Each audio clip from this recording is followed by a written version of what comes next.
intervenciones en este lugar, que forma parte de la memoria colectiva, permitieron la reconversión de los baños termales San Pedro. Se trata de un proyecto que además crea un profundo vínculo con el territorio y la identidad maulina. Esto es Arquitecturas del Territorio.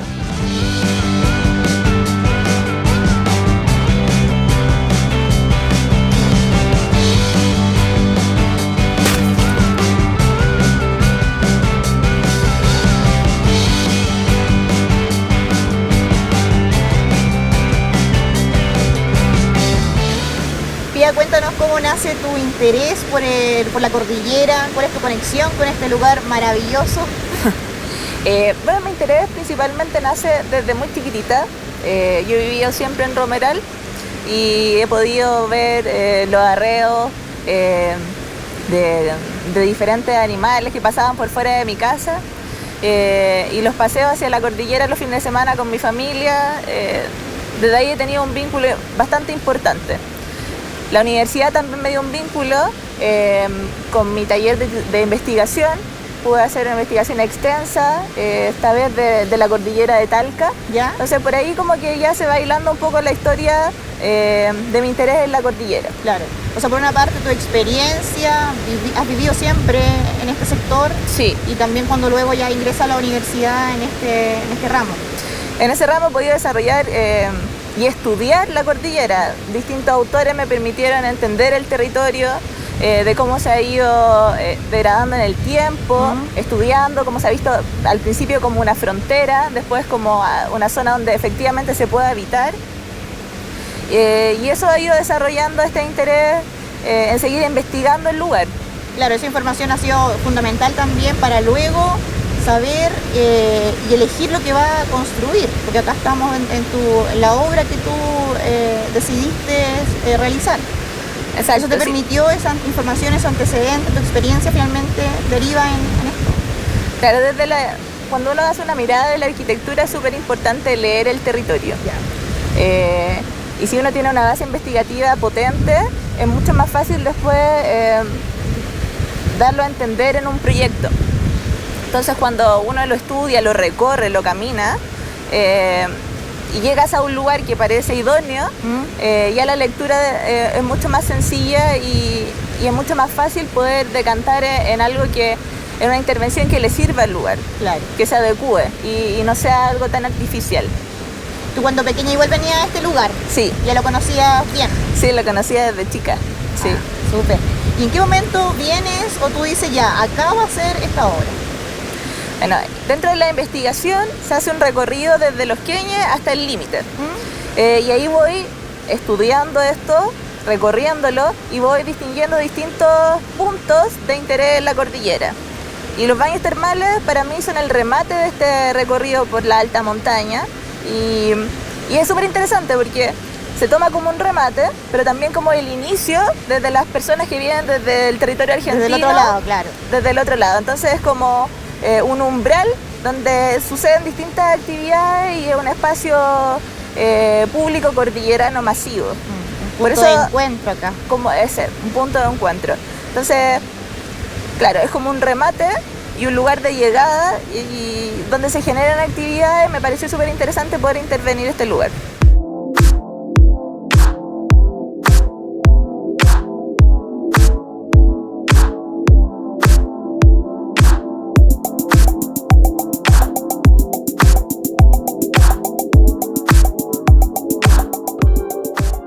El proyecto de Pía es muy interesante porque proviene de una investigación anterior que hicimos con ella el año anterior respecto de las formas de habitar el Alto Maule.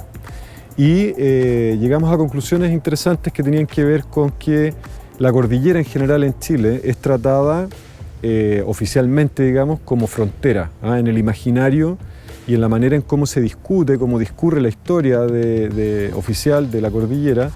Es muy potente la idea de que la cordillera es una fuente de recursos hídricos, minerales, etc.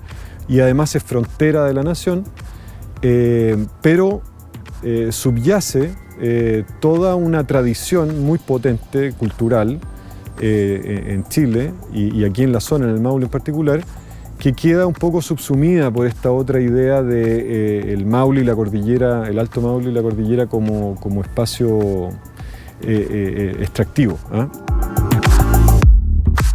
Cuando uno se acerca al territorio, el territorio o los lugares que uno va a intervenir, por específicos que sean, contienen en sí mismo mucha historia, contienen en sí mismo una identidad muy potente, y esa identidad aporta no solo a la arquitectura, sino que aporta a la nación en su conjunto, ¿no? Es como un clásico del Valle Central el que haya generado la identidad predominante en Chile, la del Guaso, la de la Casa de Campo, la Carreta, etc. Hay gran cantidad, profusa cantidad de material al respecto. Sin embargo, otras identidades, por ejemplo la del arriero, por ejemplo la del minero, en la zona del Maule particularmente, han sido desplazadas a un pasado histórico, ¿cierto? Pero son elementos que hoy día todavía pueden aportar a la construcción identitaria porque se mantienen instaladas en las comunidades muchas de estas historias, incluso muchas de estas formas de uso.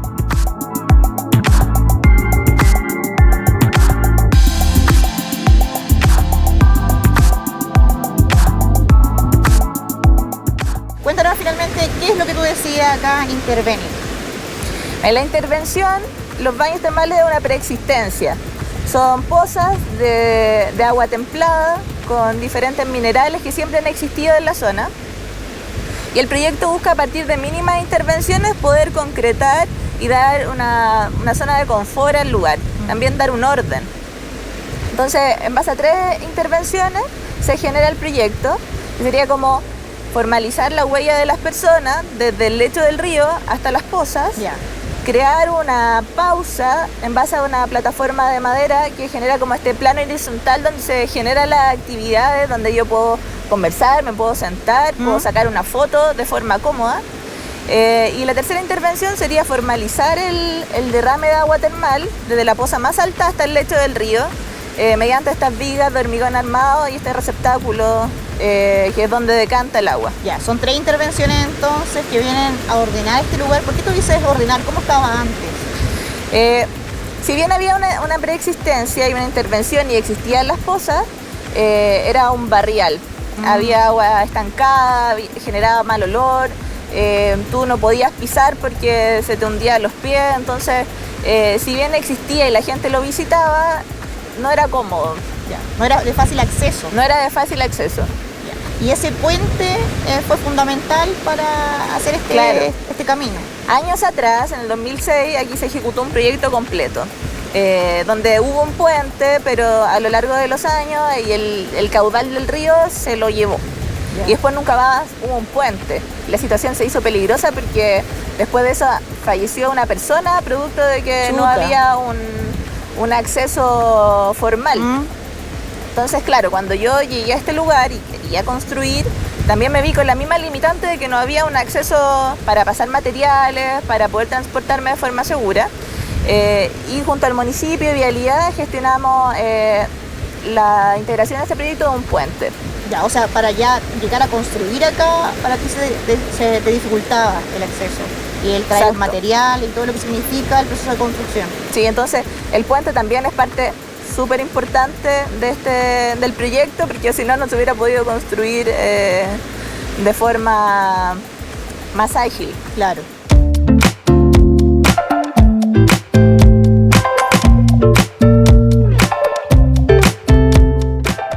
Ya, por una parte tenemos este puente entonces, y cuéntame sobre estas vigas de hormigón, ¿se llaman? Vigas de hormigón armado. El hormigón armado es el material, la materialidad. ¿Qué rol cumplen estos elementos acá?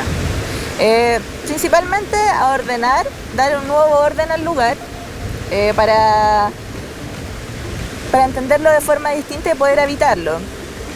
Yo recorro esta huella, llego a las pozas más altas, veo cómo cae el agua, puedo estar en la plataforma y pasar mi día a día ahí. ¿Cómo es la elección de los materiales? Porque tienen que estar en sintonía un poco con el lugar en el que estamos, ¿cierto? Claro, sí. ¿Cómo se hace esa...? Ahí la arquitectura juega un papel súper importante en saber leer muy bien el lugar y los materiales que uno ocupa.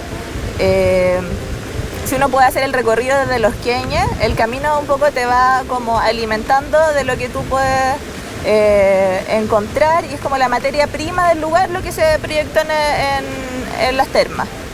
La madera, con esta sección más robusta. Entender que el elemento principal aquí en las termas es lo pétreo, con mucha conexión siempre con el agua. Uno siempre cuando viene en el camino ves la rocosa, la alta montaña y el río al lado. Sí. Entonces yo creo que es súper leer bien estas pistas que te da el camino para poder materializarla en base a hormigón, madera y el agua, que es como el eje fundamental del proyecto. ¿Y cómo fue el proceso creativo de construcción ya acá? ¿Tú cuándo partes realizando esta obra? ¿Cuánto te demora aproximadamente en concretarla? El proceso creativo parte con un proceso de diseño que te da la universidad más o menos un semestre para poder tú hacer una base investigativa contundente. Y esta base investigativa fue gracias a la conversación con distintas personas, ya sea arrieros, gente del municipio, de la aduana, y es súper entretenido porque tú te nutres de la experiencia de los demás habitantes y de cómo ellos van viendo este territorio. Entonces tú vas aprendiendo de distintas personas.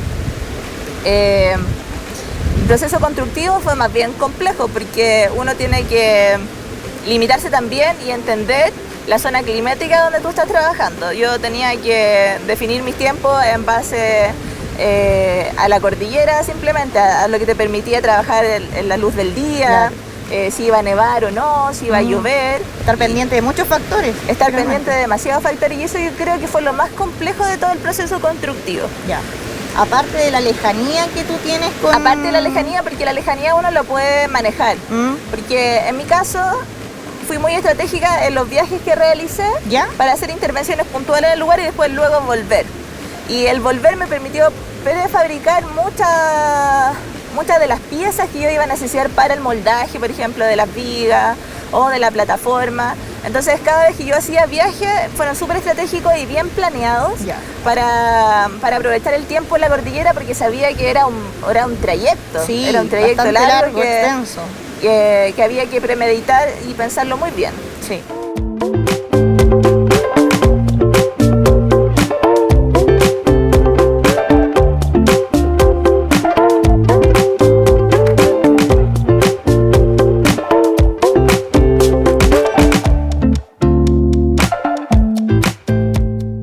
La idea era buscar en los recorridos cordilleranos espacios culturales potentes que revincularan la historia de estos lugares con la tradición vulgar, digamos, la tradición de la gente común, en la forma en cómo se usaban estas cosas, estos espacios, estos territorios. Y bueno, dentro de muchas posibilidades que teníamos, porque encontramos gran cantidad de lugares en la investigación, obviamente, no solo en el río Maule, sino que en este caso en el río Teno. Y entonces ella propone la reconfiguración de este espacio y la recuperación.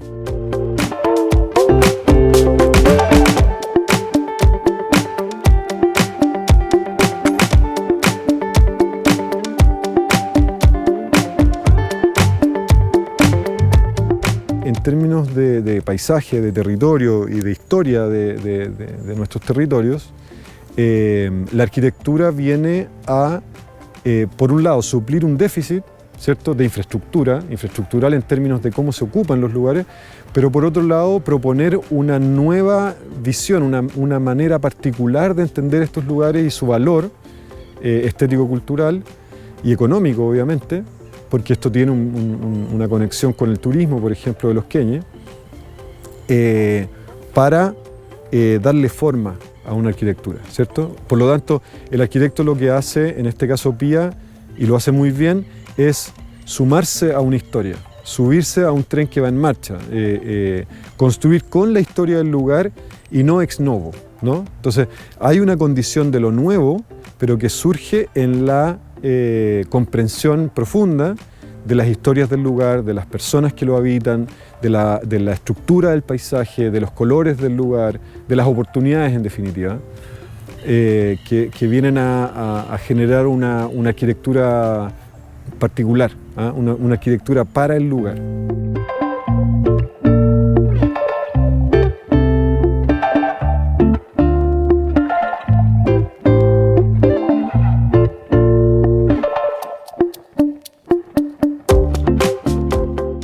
¿Y tú siempre estuviste viajando o también hubo momentos donde te tuviste que quedar acá?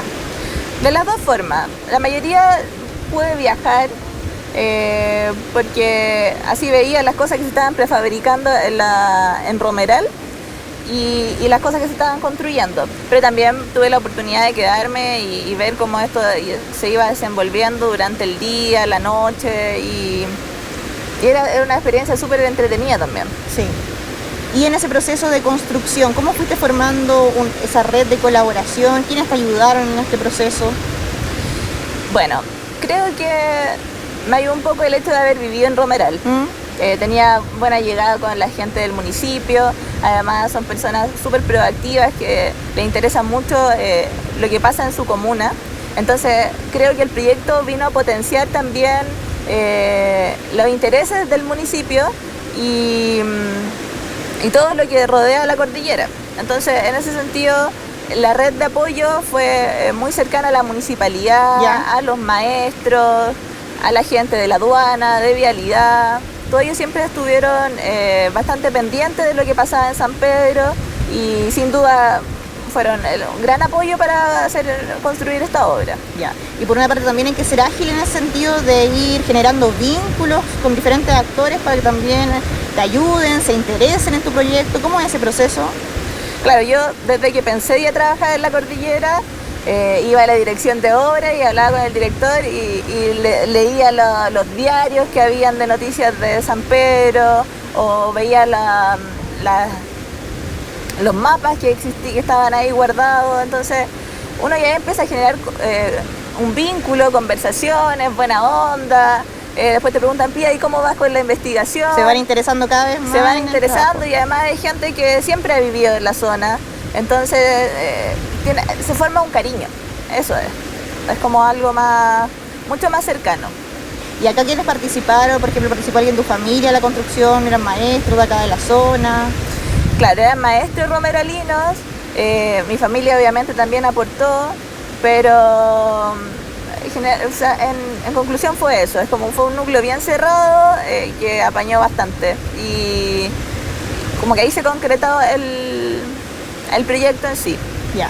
¿Aproximadamente cuánto tardó la construcción de estas intervenciones? Si lo cuento en días corridos, creo que fueron aproximadamente 2 meses, pero de forma intermitente. Como te decía anteriormente, se pensó muy bien los viajes de forma muy estratégica de qué día ir. Entonces fueron, no sé, ha sido un viaje en enero, febrero, después abril, pero días corridos más o menos fueron 2 meses. 2 meses de trabajo aquí en el lugar.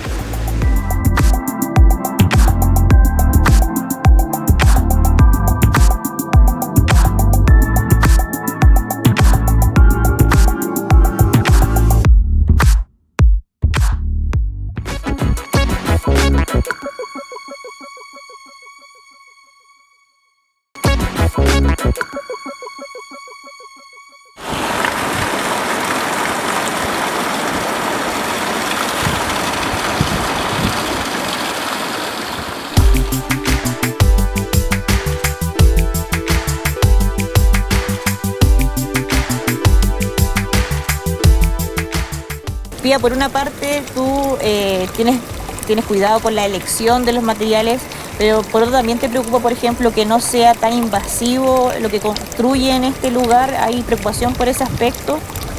Sí, de todas formas. La cordillera es súper frágil en ese sentido porque cualquier proyecto que tú puedas ejecutar, la idea es que no compita con la escala del lugar. Siempre registrar la obra ha sido muy difícil porque nunca vas a poder percibir hasta que tú estés en el lugar en sí de los tamaños de las cosas, de los tamaños que tienen las pozas, la roca o la presencia versus el cuerpo humano. Claro. Entonces el proyecto siempre se enfocó en no competir con la escala del lugar, sino que ser parte de. Ya. Y la lectura de los materiales y de los gestos que uno forma o traza alrededor del proyecto siempre se han enfocado en eso, a aportar, a ordenar, a dirigir, más que a imponer un nuevo orden. Y ahí me imagino es importante también el trabajo que se hace con el profesor guía. ¿Cómo es ese proceso también de ir él verificando o de estar al tanto de lo que tú vas a realizar? De todas maneras, el trabajo desde el diseño de la universidad con el profesor Germán siempre fue muy ligado a los detalles. Es como si voy a hacer un trabajo en el suelo que llegue al detalle. Entonces es súper bonito poder estudiar un territorio gigante que es la cordillera y poder llegar a un detalle de una viga de hormigón, de ver cómo cae el agua y decanta en una roca y cómo esta roca salpica esta agua y te hace ver los colores que hay en la tierra. Es un proceso muy entretenido, fascinante, pero lo puedo como definir en eso, en detalles. Claro. Es un proyecto muy fino, calmo dentro de esta geografía bastante rocosa y desordenada y que se enfoca en cómo estos gestos, estas pequeñas intervenciones van constituyendo el lugar.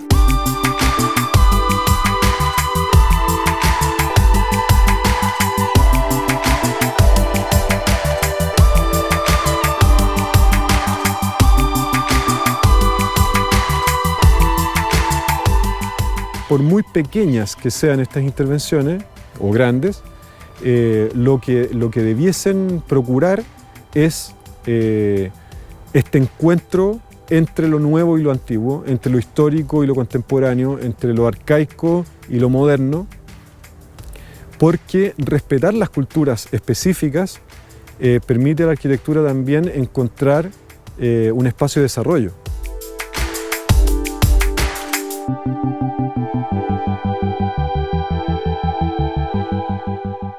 En este proyecto se une el mundo arriero, que ocupa en las veranadas este espacio, con el mundo del turismo, con las personas que entienden estos espacios como lugares de sanación, ¿cierto? Por la buena calidad del aire, por los minerales que hay en el agua, etc.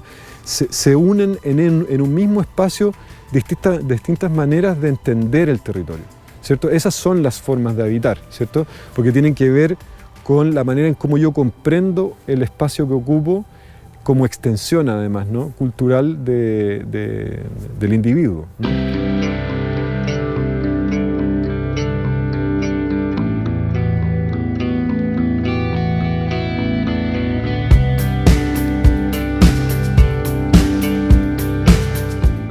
¿Y cómo lo recibió la comunidad? ¿Te han mandado fotos, videos, personas que han venido acá? Sí, hasta el día de hoy, mira, estamos en 2021. Han pasado 3 años y todavía me dicen, oye, Pía, fui a los baños termales y están impecables. Y me mandan fotos, yo siempre estoy muy atenta de la obra, me pone muy contenta de ver esto en redes sociales, ahora que ocupamos bastante estos medios de comunicación, de cómo se ha hecho una nueva imagen como de paisaje cultural en torno a los baños y las vigas y de cómo la gente lo disfruta. Eso me deja bastante contenta. Parte del objetivo, parte de reconstruir acá o de... Es parte fundamental. Uno cuando interviene en un espacio público lo que espera es que la gente lo pueda ocupar. Y en eso yo quedo totalmente satisfecha porque es un lugar muy concurrido, que las personas lo cuidan, respetan bastante y creo que he cumplido la función que en algún momento pensé en destinar a este proyecto. ¿Cómo fue el proceso también de cuando ya tienes que presentar este proyecto a los profesores? ¿Quiénes vinieron? ¿Cómo ese momento? Me imagino muy especial, nerviosismo también me imagino. Claro, el momento donde tú concluyes toda tu etapa de formación profesional, obviamente la familia siempre te acompaña. También tuve la oportunidad de que haya venido el alcalde aquí a la reunión, aparte del consejo de profesores y los profesores guías que siempre han estado ahí en todos estos años de universidad. Entonces, claro, fue un día bastante especial donde pude culminar de forma muy bonita tantos años que fueron de bastante sacrificio. Sí, me imagino, muchos años. Claro, y de donde uno puede concretar lo que a ti te interesó, la arquitectura y la oportunidad de trabajar en estos lugares tan bonitos.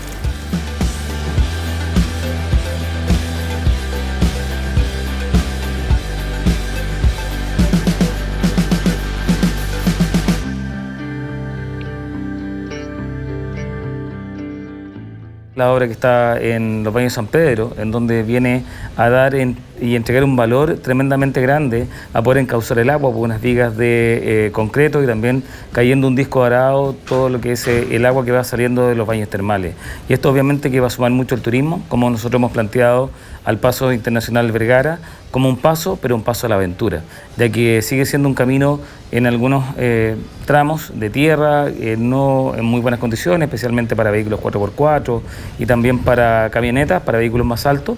Los que son más atrevidos van en vehículos más pequeños, que igual se puede llegar, pero con más cuidado. Así que por eso la invitación que vengan a conocer la cordillera Romeral, este Paso Internacional Vergara, que fue uno de los primeros pasos de la zona central, que también estamos con un proyecto tremendamente importante, que es la puesta en valor de la ex aduana de Los Queñes, que fue la primera aduana de la zona central, que ustedes también lo pudieron ver, que son esos terrenos maravillosos que están en la localidad de Los Queñes.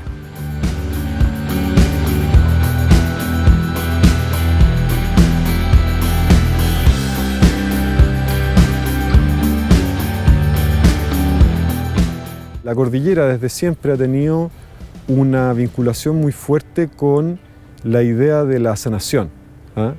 Que es el caso de las termas, ¿no? Entonces va mucha gente, y ha ido mucha gente en la historia a estos lugares donde surge agua mineral temperada, y ella lo que hace entonces es proponer una serie de lugares, y nos quedamos finalmente con este, que era el más interesante, producto que era el que tenía mayor carga histórica y que requería además de una intervención. Y esto además, junto con la comunidad, la gente, los arrieros, la gente de Los Queñes, la misma municipalidad, que también se vio interesada, producto de que ellos reconocían en el lugar una fuente también de identidad muy potente desde el punto de vista territorial.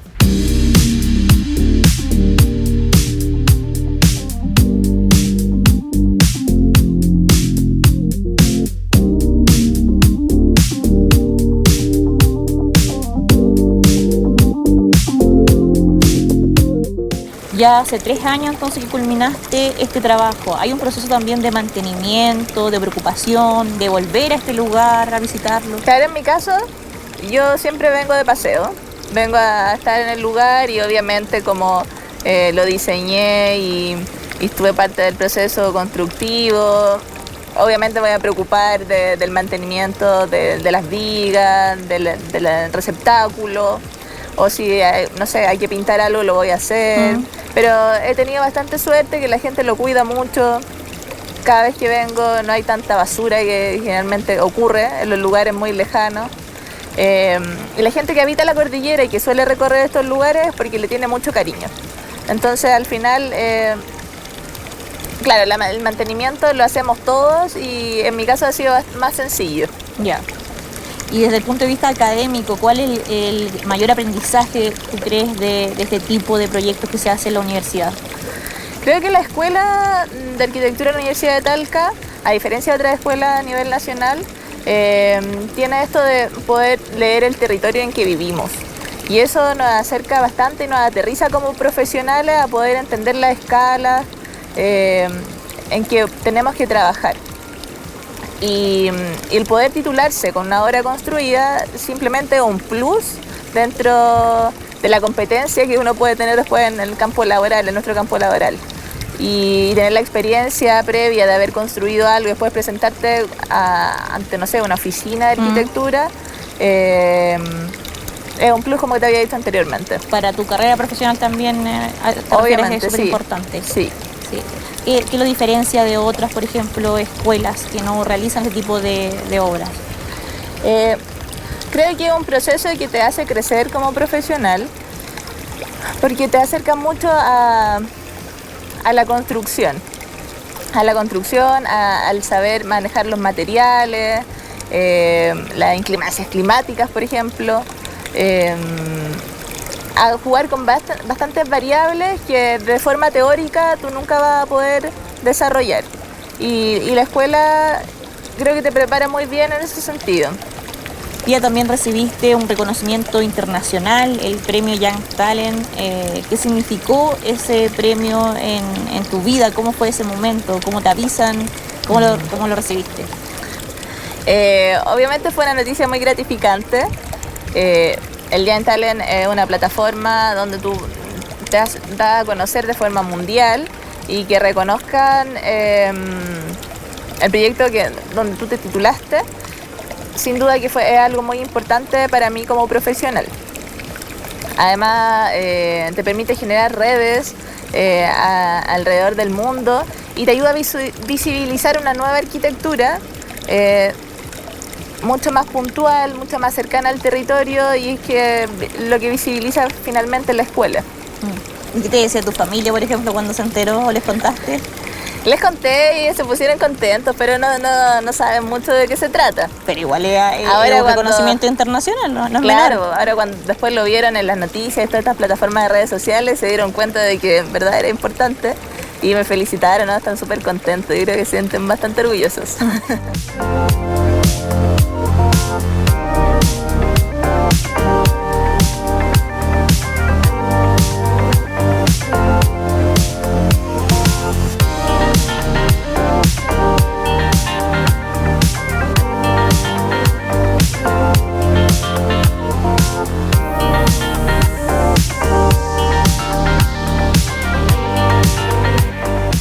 Me parece a mí que el impulso global, digamos, lo que ha estado pasando en la arquitectura globalmente, los premios que reciben algunos arquitectos internacionalmente, etcétera, lo que ha pasado con parte importante del mundo editorial, empieza a ver este ambiente, este ámbito de desarrollo para la arquitectura contemporánea como necesario, ¿ah? Y quizá por eso es que la Escuela de Arquitectura ha tenido un éxito importante en las publicaciones o en los premios internacionales, etc. Yo creo que su visibilidad tiene que ver no solo con un método muy interesante de desarrollo de la tesis de grado, digamos, para obtener el título a través de la construcción, sino de la construcción de una mirada para la arquitectura a partir de la comprensión del territorio que ocupa.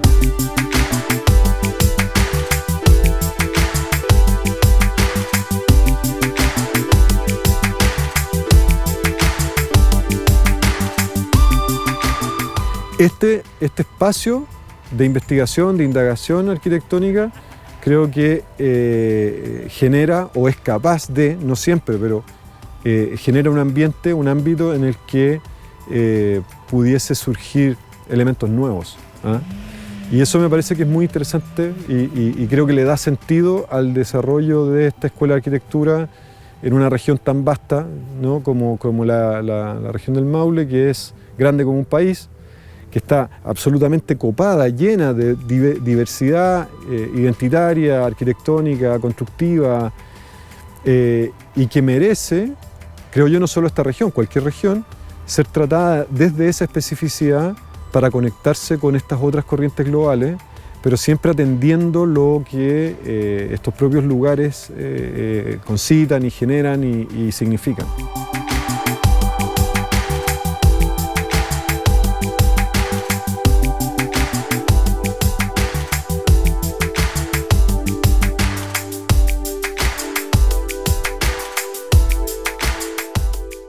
¿Quedaste tú, me imagino, contenta, quedaste satisfecha con este proyecto que tú realizaste acá? Sí, de todas maneras. Para mí la obra de reconversión Baños Termales San Pedro fue un proceso muy bonito de terminar mi carrera y un proyecto que hasta el día de hoy me sigue dando alegría, que puedo venir a recorrerlo con ustedes, que lo puedo seguir mostrando a la gente. Muchos estudiantes de otras universidades me dicen, oye, sabes que me interesó mucho tu proyecto, por favor dame tu investigación para poder leerlo, cómo lo trabajaste. Y eso como que te da pie a poder inspirar a otras generaciones de cómo hacer una nueva arquitectura mucho más apegada al paisaje, distinto a lo que a lo mejor se suele hacer en otras escuelas. Y a propósito, Pía, que ha sido fuente de inspiración para otros estudiantes, ¿qué le diría a los chicos y chicas quizás que ya están en este proceso de iniciar, de empezar a pensar quizás qué van a construir? ¿Cuál sería como tu consejo? Sí. Yo creo que el consejo no hay que pensarlo tanto, sino hay que atreverse. Hay que sentir lo que pasa en el momento. Las circunstancias muchas veces van cambiando Y lo que uno tiene premeditado no siempre funciona y uno tiene que saber actuar ante eso. Entonces, claro, si te interesa un territorio, a lo mejor estudiarlo y ser experto en el territorio. Cuando ya te enfrentes al problema o al proyecto en sí, ya vas a tener más claro de cómo poder responder. Pero, no sé, mi consejo diría no premeditar tanto las cosas y poder ir tanteando de cómo puede ir evolucionar un proyecto en base a tu experiencia también. Sí. Y al parecer eso sucede en muchos de los jóvenes que realizan este tipo de obras, que hay una experiencia previa con el territorio, lo conocen ya, han vivido, tienen familia, lo han visitado. Sí, yo creo que eso se da.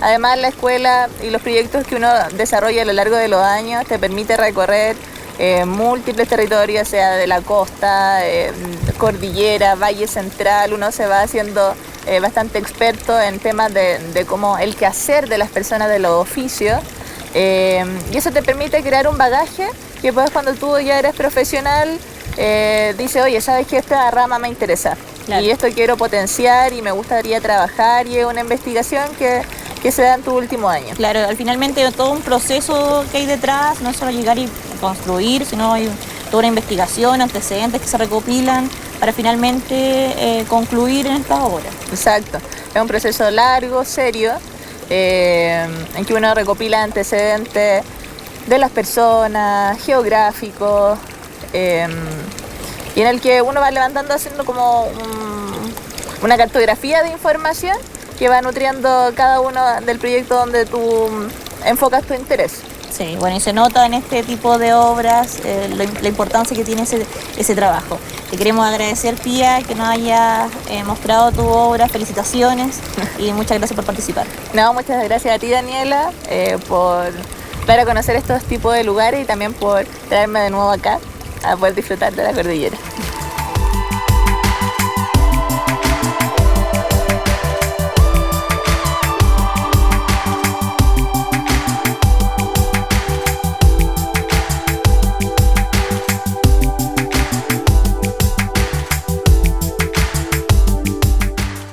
El proyecto Reconversión Baños Termales de San Pedro se ha convertido en un lugar de encuentro, de intercambio cultural y que nos permite además habitar en este espacio geográfico potente como es la cordillera de Romeral.